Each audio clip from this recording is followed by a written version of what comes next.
अस्सलाम वालेकुम दोस्तों, बड़ी खुशखबरी यूएई गवर्नमेंट की जानिब से पाकिस्तानियों के इस टाइम सारे वीज़ाज ओपन हो चुके हैं। अब किसी भी कैटेगरी में आप लोग वीज़ा अप्लाई कर सकते हैं, लेकिन कुछ शर्तें, कुछ ऐसी चीज़ें हैं जिनके बारे में आप लोगों को जानना ज़रूरी है। विजिट वीज़ा के हवाले से कुछ चीज़ें ऐसी हैं जो आप लोगों को जानना बहुत ज़रूरी है।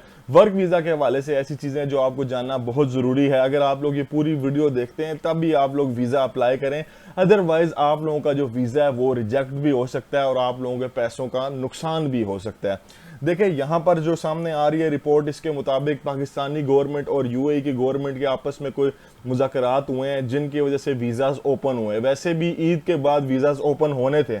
हमारी ये वीडियो थोड़ी सी लेट इसलिए आई है ताकि वीज़ाज प्रॉपरली ओपन हो जाए, हर चीज़ वर्किंग शुरू हो जाए, लोग आना जाना शुरू हो जाए, फिर हम आप लोगों को बताएं। देखें जी, सबसे पहले क्या प्रॉब्लम आ रही थी वीज़ाज में, डिग्री की रिक्वायरमेंट रख दी। डिग्री की रिक्वायरमेंट सामने आते ही लोगों की कुछ डिग्री अटेस्टेड नहीं थी, फिर उनके वीज़ाज नहीं लग रहे थे। अब फ्रेंड्स मैं आप लोगों को बताऊंगा सारे वीज़ाज के हवाले से थोड़ा थोड़ा।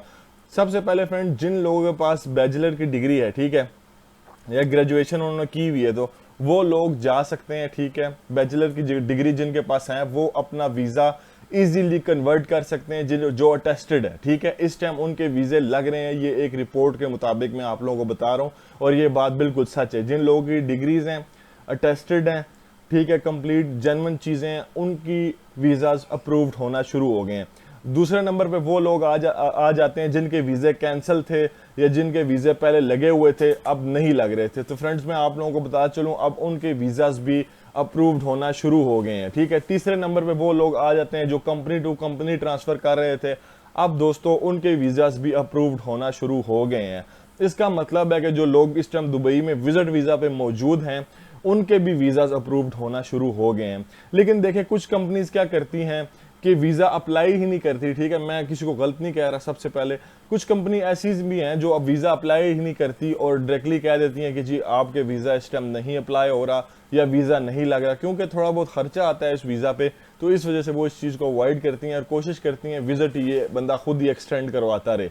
तो उस चीज़ को वो प्रेफर करती हैं और वो देखती हैं कि बंदा मतलब कि इतना काबिल है, क्या ये हमारी कंपनी में काम कर सकता है, नहीं कर सकता, टेस्ट करती हैं पहले उसे विजिट वीज़ा पे, तब जाके उसे वो प्रॉपर पक्का करती हैं। जब उनको लगता है हाँ भाई ये कंपनी में फ़ायदा दे रहा है, फिर वो पक्का करते हैं। उसके बाद फ्रेंड्स अब हम लोग बात करते हैं आज़ाद वीज़ा की। तो आज़ाद वीज़ा का भी सेम प्रोसेस है जैसे एम्प्लॉयमेंट वीज़ा है, वर्क वीज़ा है। तो उसी तरह से अगर जिन लोगों के पास डिग्रीज होंगी बैचलर की, तो वो इजीली अपना वीज़ा जो है आज़ाद वीज़ा भी ले सकते हैं। आज़ाद वीज़ा में क्या होता है, आप लोग ओपन एनओसी लेके किसी भी कंपनी में काम कर सकते हैं।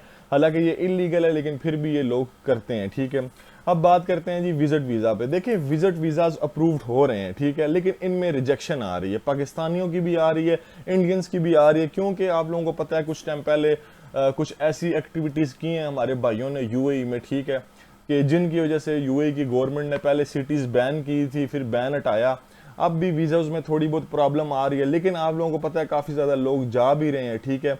ये फिर आपके स्पॉन्सर पर डिपेंड करता है। अगर आप लोगों का स्पॉन्सर आईडी ठीक है, स्पॉन्सर आपका ठीक है बुलाने वाला, क्योंकि यूएई का वीज़ा स्पॉन्सर के बगैर अप्लाई नहीं होता, तो फिर आप लोगों का वीज़ा लग जाएगा, ठीक है। तो ये जो एजेंट अप्लाई कर रहे हैं उन पे भी डिपेंड करता है और बाकी जो इमिग्रेशन है उन पे भी डिपेंड करता है। अब देखें एक ये भी ऑफिशियल न्यूज़ आई थी, जो लोग अपनी फैमिली के साथ अप्लाई कर रहे हैं उनके वीज़ाज अप्रूव्ड हो रहे हैं, उनके वीज़ा लगने के चांसेस बहुत ज़्यादा हैं, ठीक है। और जिन लोगों की एज ज़्यादा है, 40+ है, ठीक है, 48+ है, 40+ है, उनके वीज़ाज भी अप्रूव्ड हो रहे थे, क्योंकि उन्होंने इस चीज़ को देखना होता है ये बंदा आएगा यहाँ पर कैसी एक्टिविटी करेगा। एक बड़ी उम्र का बंदा है, चलो वेल सेटल होगा पाकिस्तान में भी, यहाँ पर भी आया, घूमे फिरेगा और चला जाएगा। तो इस चीज़ को देखते हुए रूल्स उन्होंने थोड़े से सख्त किस लिए किए थे, क्योंकि पहले हमारे भाइयों ने कुछ ऐसी एक्टिविटीज़ की हैं। मैं किसी को गलत नहीं कह रहा, लेकिन बता रहा हूँ जिस वजह से यूएई की गवर्नमेंट ने पाकिस्तानियों के, इंडियंस के भी वीज़ा थोड़े से सख्त हुए हैं इस टाइम, और बांग्लादेशियों के तो वीज़ाज भी बहुत ज़्यादा सख्त हैं। तो इन सब चीज़ों को मैंने आपके सामने रखा है। वीज़ाज अप्लाई हो रहे हैं, वीज़ाज लग भी रहे हैं, विजिट वीज़ा, लेकिन इस टाइम मैं आप लोगों को कहूँगा फ़िलहाल जब तक देखें, जब तक बिल्कुल नॉर्मल सिचुएशन नहीं हो जाती, बिल्कुल नॉर्मल, तब तक आप अप्लाई ना करें। क्योंकि देखें यूएई के वीज़ा में एक चीज़ ये होती है कि आप लोगों को फीस तो कोई भी एम्बेसी आप लोगों को रिफंड नहीं करती, ठीक है, लेकिन आप लोगों को कोई प्रूफ नहीं प्रोवाइड किया जाता एजेंट की तरफ से, तो वो भी आप लोगों के लिए एक मसला है, ठीक है। प्रूफ ही नहीं आया, वीज़ा रिजेक्ट हुआ भी है नहीं हुआ, वीज़ा अप्लाई हुआ है या नहीं हुआ, तो वो थोड़ी सी प्रॉब्लम है आप लोगों के लिए। उस चीज़ को आप लोग ज़रूर देखें, फिर वीज़ा अप्लाई करें। 2-3 महीने 4 महीने बाद अप्लाई करें, ताकि बिल्कुल हालात, अभी भी वीज़ा अप्रूव हो जाएंगे, ठीक है। यकीन करें, जिस टाइम बिल्कुल वीज़ास बंद थे, ठीक है, उस टाइम भी मेरे एक बड़े प्यारे बंदे का वीज़ा हुआ था, अप्रूव्ड हुआ था। तो अभी भी कुछ लोग वीज़ा अप्रूव्ड हो रहे हैं, ठीक है। लेकिन ये है कि अगर आप लोग चाहते हैं कि हमारे पैसे ज़ाया ना हो और वहाँ पर भी नॉर्मल हालात हो जाए यूएई में, तो फिर आप लोग क्या करें, थोड़े टाइम बाद अप्लाई करें, उसमें आप लोगों को फ़ायदा होगा। और पार्टनर वीज़ा पे जो लोग काम करते हैं वो इलीगल है। पार्टनर वीज़ा पे काम करना ठीक नहीं है, उस पर आप लोगों को 50-60 हज़ार दिरहम जुर्माना भी हो सकता है। तो इस चीज़ को आप लोग अपने माइंड में रखें, ख्याल करें, और फिर आप लोग पार्टनर वीज़ा लें। मैंने फ्रेंड्स आप लोगों को सारे वीज़ाज़ के बारे में ऑलमोस्ट बता दिए। आज़ाद visa, work visa, visit visa. Work visas के हालात फिर कुछ ठीक है, जिन लोगों को कंपनीज बुला रही हैं, ठीक है, डिग्री अटेस्टेड है, उनकी सब कुछ ओके है, तो वो अप्लाई करें। ऐसा ऐसा अनस्किल वालों का, स्किल वालों का भी वीज़ा ओपन होगा, लेकिन आपको पता है इस चीज़ में टाइम लगेगा, क्योंकि काफ़ी ज़्यादा भाई चले गए थे। ज़ाहिर बात है, जब उनको पाकिस्तान से लेबर जितनी चाहिए थी उन्होंने ली है, ठीक है।